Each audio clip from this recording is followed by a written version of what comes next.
It's 5 in 10 from Skywatch TV. 5 topics in about 10 minutes for Friday, February 2nd, 2024, Groundhog Day.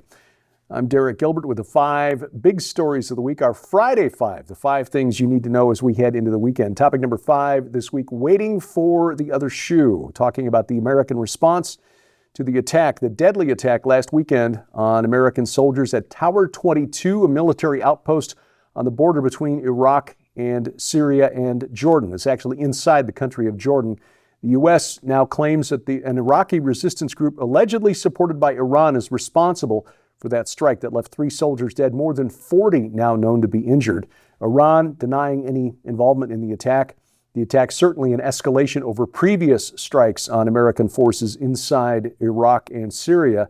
The question is where and how to respond. Most likely the U.S. will respond or will escalate from previous attacks, missile strikes, drone strikes on militia groups inside Iraq. But the immediate response that we are aware of is the activation of long-range tankers. At least 6 U.S. Air Force KC-135 aerial refueling tankers, most from March Air Reserve Base in Southern California, headed northeast across the United States and crossed the Atlantic towards the UK and Europe. The question then is, what planes will these KC-135s be refueling? These tankers are typically used to keep fighter jets in the air for several hours, but the reason to keep jets in the air may not be for attack purposes. It may be to prevent them from being destroyed on the ground, on their own airports. The U.S. has plenty of bases in the Middle East, as you can see by the graphic on the screen behind me. These fighter jets are expensive planes, and they are vulnerable to attacks by missiles. So if the U.S. suspects that these bases will come under attack, they may scramble those jets and just have them fly around to keep them off the ground until danger has passed. Topic number 4. UNRA, this is the UN Relief Works Agency for Palestinian Refugees. For some reason, this has become let's call it the refugee industrial complex. 75 years after Israel declared independence in 1948, you still have Palestinian Arabs claiming to be refugees. At what point do they just become permanent residents of another country? That is, I think, a valid question. Well, it is like any other bureaucracy. If the bureaucracy solves the problem it was created to address, the bureaucrats are out of work. If UNRWA actually helps the Palestinian Arabs get on their feet, there's no longer a need for the millions of dollars flowing through the United Nations Relief and Works Agency. Well, that money is coming to an end as it is. More than 9 countries now have paused funding to UNRWA after it became known that a number of, as many as 12 employees of UNRWA were directly involved in the October 7th attack on Israel that left some 1,400 people dead. That includes the main donors, or the largest donors, United States and Germany, but also the UK, Austria, Australia, Italy, Canada, Finland, the Netherlands, all pausing funding going forward. But it's worse than that. As we told you earlier this week, Israeli intelligence estimates that as many as 10% of all UNRWA employees have ties to either Hamas or Palestinian Islamic Jihad. That's 12,000 Gazan employees of the United Nations, basically being paid by donor nations like the U.S., the UK, to do what? Carry out terror attacks whenever and wherever possible. We also learned this week that an international charity with extensive experience in providing emergency aid in the Middle East following wars, famines, earthquakes, forced to pay $5,000 per truck to a company linked to Egypt's General Intelligence Service. This is to get aid into Gaza. The charity doesn't want to be named because they don't want to make things more difficult for themselves, but they spoke to a news outlet called Middle East Eye, saying that they are just outraged at having to pay what amounts to a bribe to get truckloads of aid into Gaza for the citizens of Gaza. And of course, those trucks then are hijacked by Hamas and redirected to where Hamas thinks the aid should go. People are also, by the way, having to pay to get out of Gaza. An investigation carried out by the Organized Crime and Corruption Reporting Project uncovered a lucrative business to fast-track exit visas from Gaza. Intermediaries selling exit permits at prices ranging from about $4,500 to $10,000 per Palestinian Arab, and for Egyptians trying to get out, anywhere from $650 to $1,200 a head. War is a racket in many ways. Topic number 3. Speaking of borders, the circus on our southern border. Last week, Texas Governor Greg Abbott struck back against a ruling by the Supreme Court allowing the Biden administration to cut razor wire along a stretch of the Rio Grande. This is at Shelby Park in Eagle Pass, Texas. It's about a 47-acre park that was a convenient low spot in the river for people to just walk across and enter into Texas, where they were greeted by Customs and Border Protection, acting as a sort of welcome wagon for these illegal immigrants.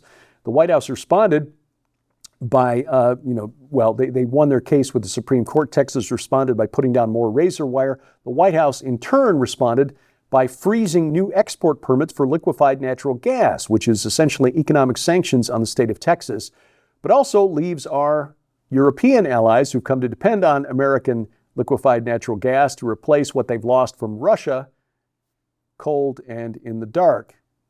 Why would anybody anywhere rely on this administration for anything, or Americans in general? Sadly, we don't have a real good track record of keeping promises made to people around the world, but I digress.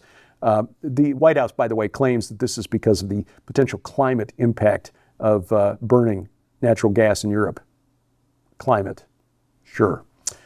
Meanwhile, the House Homeland Security marked up 2 articles of impeachment against Homeland Secretary Alejandro Mayorkas that may come to a vote on the floor of the House as early as today. Talking heads in the corporate media blame what they're calling, quote, a pack of red state governors determined to follow the cynical demands of a one-time president desperate to regain power, end quote, for the border crisis. In other words, it's Trump's fault. They're using words like sedition and insurrection to describe Governor Abbott's stance and the 25 other Republican governors backing Governor Abbott. This is ridiculous. All of this is ridiculous. Even Governor Abbott's stance, quite frankly, because again, this is just a 2-mile stretch of the border. Migrants are still crossing into Texas elsewhere other than Eagle Pass, Texas, and of course still crossing into New Mexico, Arizona, California without any hindrance. Governor Abbott, while he's gotten the attention of the Democratic mayors of Chicago, New York, Denver, by sending busloads of migrants their way, those migrants at the end of the day are still in the United States. They have not been returned to Mexico or their points of origin, such as China, Ghana, or wherever they're coming from. They are not coming from Mexico or Central America. They're coming from elsewhere around the world. This is all political theater heading into the 2024 election. But the fact that words like sedition and insurrection are being thrown about by the corporate media is significant. I note very quietly a number of healthcare companies, healthcare insurance companies have added insurrection and riots to the list of excluded benefit payments. In other words, if you're injured taking part in what they consider insurrection or a riot, you're not covered. What do they think they know that we don't? Topic number 2, the farmers' rebellion in Europe. Another big story this week I should have been talking about for months. After farmers blocked highways leading into Paris last week, farmers from several other European nations have followed suit, protesting essentially the European Green New Deal policies that are making it difficult for farmers to make a living. Everything in Europe is more expensive, energy to consumer food prices, in large part because of sanctions on Russia and the fact that because normal supply chains have been disrupted, crops from Ukraine that were normally going to the Middle East and Africa are now going into Europe. And those regulations that Polish and French and Czech and Dutch farmers have to follow being excused for Ukrainian farmers because they're at war. Well, the farmers are not having it, and we will see how this all plays out. The governments of Europe now having to deal with an insurrection on the part of their farmers. It's not being covered much here in the West. Coming up, apparently making porn videos inside government offices in Washington, D.C. is now okay. I'll explain next on the Friday Five. Jonathan Cahn is back with his most explosive book ever, the Josiah Manifesto. This stunning book exposes whether or not a 3,000-year-old calendar of appointed days provides the secret to the most dynamic year of our lives, even ordaining a plague, a national lockdown, days of fire, and the changing of the Supreme Court. Secret information regarding an anonymous prayer and a mysterious template that may lie behind the event that overtook Capitol Hill and shook the nation. And the mysterious ancient king that may have revealed the secret behind a modern American president, and so much more. Also included in this must-have collection, The Gods of the Bible Unveiled on DVD, where Derek Gilbert systematically breaks down how to understand what the gods in the Bible are and what their place in Christianity actually is. In this instructional guide, you'll be taken step by step through why God calls his sons gods in the Psalms, how the fall in Genesis was only one of 3 divine rebellions, and how the Greek gods and titans found their origin in our Bibles. But that's not all. In this amazing offer, you'll also receive the Jonathan Cahn Collection, featuring 3 uncut, extended, and too hot for TV episodes on the return of the gods that will leave you speechless. This DVD also includes 3 additional episodes of Jonathan's best interviews with the Skywatch TV investigative team. Sold separately, these items hold a retail value of over $75. Yours now for your donation of only $35 plus shipping and handling. But right now, you can upgrade your master collection to include the absolutely astonishing Josiah Manifesto Uncensored 8-DVD album featuring hours of additional totally uncensored raw materials and mysteries that are not included in the book or anywhere else but right here, including The Island of Mystery, The Winds of Hinnom, Jehu and the Temple of Baal, the Jubilee and Redemption and the Child of the Nile, and the Manifesto Part 1 and 2 and the very last mystery. This special upgrade includes all of the items from the Josiah Manifesto Master Collection and the exclusive uncensored 8-DVD album, which altogether holds a retail value of $200. Yours now for your donation of only $74.99 plus shipping and handling. So be prepared to understand the end times like never before as you dive into the Josiah Manifesto Master Collection or the Master Collection with upgrade uncensored 8-DVD album. So order now at skywatchtvstore.com or call 1-844-750-4985 and ask for the Josiah Manifesto Master Collection. Topic number 1 today, Washington, D.C. is, you make a good case, it is Babylon. Staffers who filmed gay sex in a Senate hearing room will not be charged.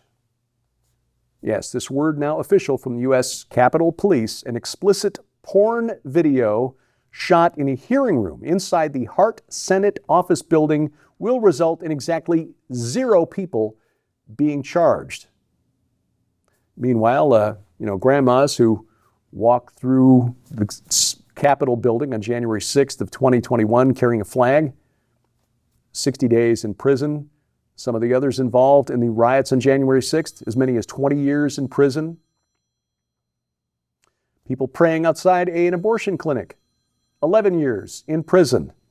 But making an explicit porn video inside a Senate office building, that's all fine. As Billy Graham once said, if the Lord doesn't judge the United States, he owes Sodom and Gomorrah an apology. This week on Skywatch TV, we talk about the forthcoming virtual conference, Confronting the Darkness. It launches on the web February 29th. Joe Horn hosting the program. Sharon and I honored to be guests on the program, talking about what you can expect at this virtual conference, which features the last presentation by Tom Horn. He recorded it before he took ill last fall, and this will be featured as part of the package. It also gets you access to all 6 Skywatch Films feature-length documentaries. You can find out more online at defenderconference.com. Again, it goes live on February 29th. You'll get 90 days access from the time you sign up. And if you sign up by February 15th, you get a $10 early bird discount. Normal registration costs $95, just $85 if you sign up through February 15th at defenderconference.com. Please take a moment, download our free mobile app. This guarantees we will never be canceled. Our mobile app gets you all of our video content, plus important news updates 3 times a week, a calendar of our upcoming events, and more. It's available for iOS, Android, and Amazon Kindle Fire phones and tablets. We have links to their app stores at our website to make things easy for you. By the way, we've got Roku and Apple TV already available for you at the website. But coming soon, if you've got an Amazon Fire TV stick or a Fire TV enabled smart television, we will soon have an app for Fire TV and Google TV as well. Watch for information on that. That will be forthcoming in just the next few weeks. Thank you for watching as we keep watch, and have a blessed weekend.